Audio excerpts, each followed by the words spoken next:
What do you mean neurons that fire together wire together?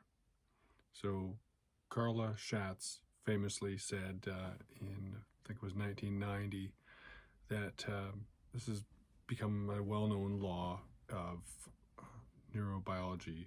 So this is brain science, and it has to do with neurons connecting to other neurons to form signals to go throughout the brain, this is neurochemical communication within your brain. All that is to say, things get connected that happen together.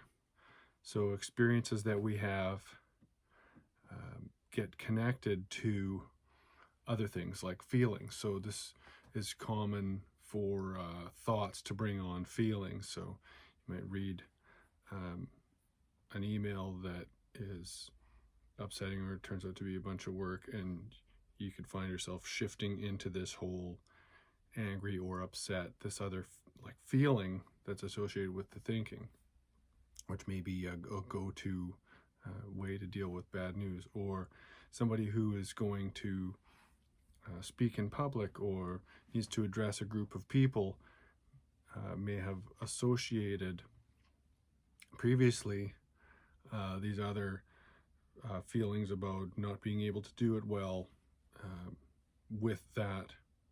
And this is just about your brain tying things together that were useful at some point. So what's this all about? Why are things wired together like that? It's the brain saving energy.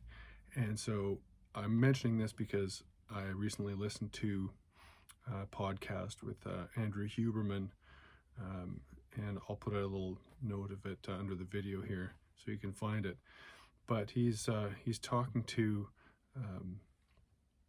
someone about hypnosis and why it works, and one of the ways that it works, and frankly, even the cognitive behavioral therapy stuff works in sort of the same way, is by having someone maybe look at something that, imagine something that had been troubling them, and then also being calm in the same time. So you could, if you were afraid of snakes, you could have you could be hypnotized to be totally calm and relaxed. And as you maintain that relaxation, imagine that, you have seen some, a snake on a screen, but that screen is far away and it's not bothering you.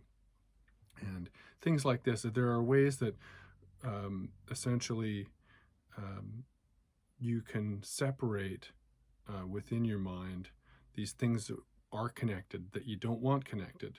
So it could be anything from, I think I shared before, I used to, while I did the dishes, I'd find myself stewing over negative thoughts, and it just became something that would automatically start to happen. It would fire up while I did this task. And so, you can notice things that maybe are connected that maybe aren't serving you anymore, and you can recognize that they can be separated. But it's not that there's necessarily some great reason for them to be together, so much as they were practiced together and have become tied together. So the unpracticing of, things can be helpful. Maybe that's a confusing way to say it, but if we essentially look at making these changes, practicing making these changes, these neurons fire up in a different pattern and can become the new default pattern for you, because neurons that fire together, that is, are activated at the same time, wire together and become a default pathway. So find this stuff useful and see how you can learn to separate things that are tied together in your mind that aren't necessary. You can get rid of road rage. You can not need cigarettes anymore. There's all kinds of different things that this may be helpful for. Let me know what you think down below. Thanks.